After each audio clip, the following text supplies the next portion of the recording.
It's time to talk about the iPhone. That's gonna be a really sick auto-tune edit. Hey, what's up guys? Sam here. Welcome back to another video. And today we are all talking about iPhone rumors together. We're a big family out here at iUpdate. I love you guys. iPhone SE 2, iPhone 12s, iPhone 13. Everything you need to know about the upcoming iPhones is in this video. So if you're excited for this one, drop a like down below. It does seriously help me and the channel out, and hit subscribe so you're always staying up to date on the latest Apple news. All right, let's go ahead and get started.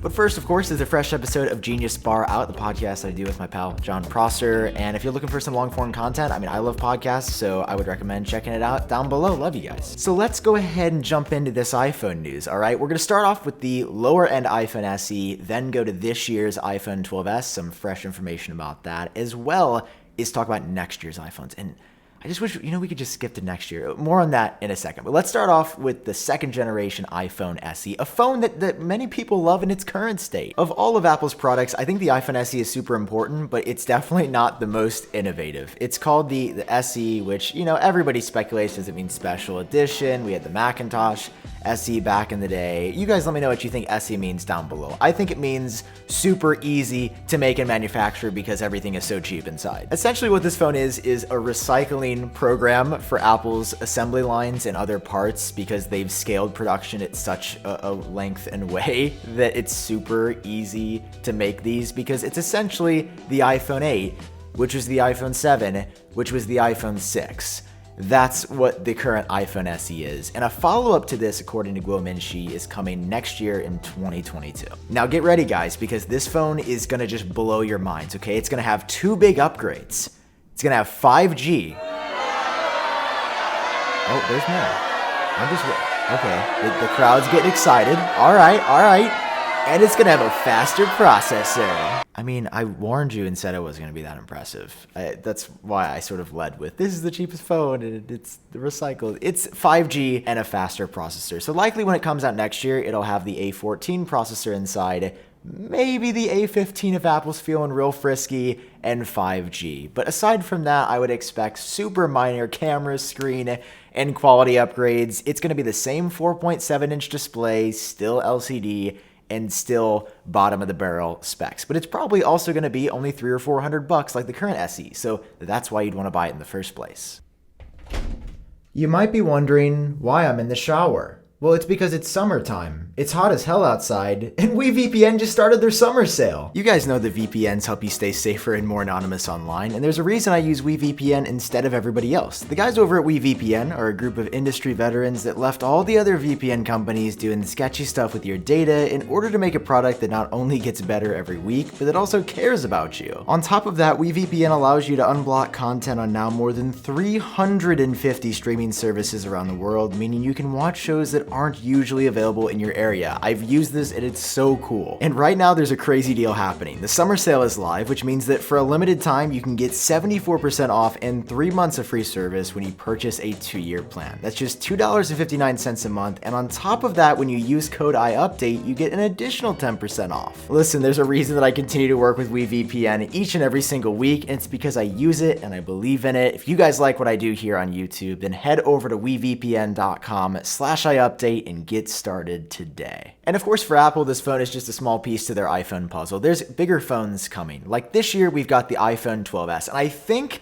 I'm gonna be the first creator on YouTube to start using iPhone 12s. I've been saying iPhone 13, and it's getting more and more confusing with next year's phone. Technically, listen, it's gonna be the 12s. This is a minor revision to the iPhone 12. Broadly, there are gonna be some nice upgrades.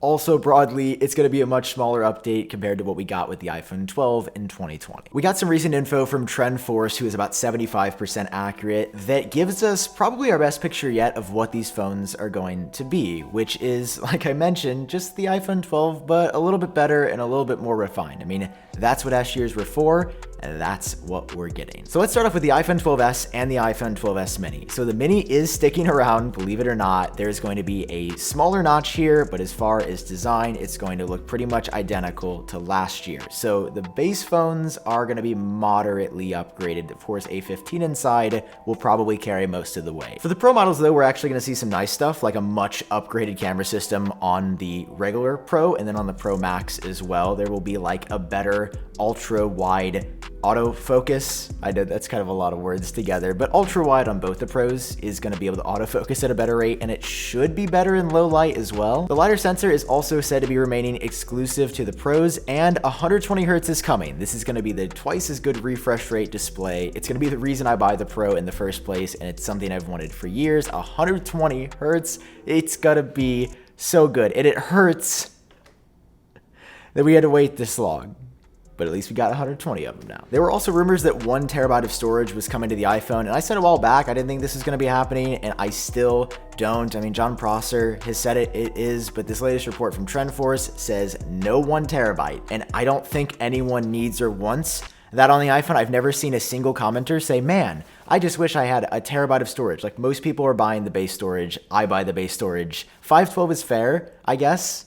But more than that, you need double? Carry around an SSD in your pocket at that point. And TrendForce also calls these iPhone 12s. I don't think that's based on anything because that's a marketing team, which is super separate from like the design people at Apple. But 12s just makes sense. Nothing that's been rumored sounds like an iPhone 13 major number style upgrade. So I think it's going to be iPhone 12s, and that's fine. Like, we got a huge upgrade last year. Some years are going to be smaller, and I think that's this year. It's actually going to be in 2022 when we get some bigger iPhone upgrades. And again, if anybody's skeptical about it's not going to be iPhone 12s, just look at the iPhone 10. That was the last big iPhone upgrade.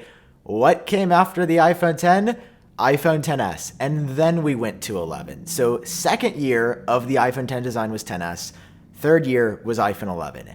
We just got iPhone 12, so second year is going to be 12s, and third year is going to be 13, or a different iPhone style name, because I don't know, 13's getting up there. In 2022, we're going to be seeing new iPhone sizing, and for me, it's what Apple should have done since the iPhone 12. The mini has never made sense to me. I know there's some people out there that diehards and I love it. I don't like the mini. I'm actually getting ready to sell mine because I've used it once, and it's consistently been too small. It's just not my phone. But in next year, in 2022, there's only going to be 6.1 and 6.7 inch. This, again, according to Guo Minchi, who is really good at seeing this stuff far out, so I absolutely see this being the case, meaning that there will be iPhone, iPhone Max, and then iPhone Pro and iPhone Pro Max. So it'll be a 6.1 inch regular iPhone 13, a 6.7 inch iPhone 13 Max, and the pricing is going to be sub $900, we're hearing. So you'll be able to get the size of the iPhone 12 Pro Max, a phone that currently costs $1,100,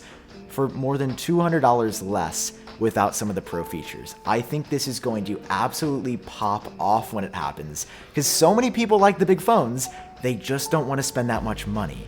And offering it around $800, $900 for the 12 Max size of 6.7 inch, non-Pro again, mark my words, that phone is going to do incredibly well when it happens. So 2 of each phone, just like we have now, 2 low-end iPhones, 2 high-end iPhones. It's a pretty clear strategy that Apple is following here, and one is going to be 6.1 inch, one is going to be 6.7 inch in each group. I like it. I want to hear your thoughts. Will you be picking up this lower end Max phone? On top of this, the 2022 iPhones are going to be getting under display Touch ID, which is supposed to be coming this year, but we haven't heard as much about it. And I will be honest with you right now, if we don't see under display Touch ID come to these iPhones, then I don't really know what Apple is going to do to sell these. I hope it makes the cut.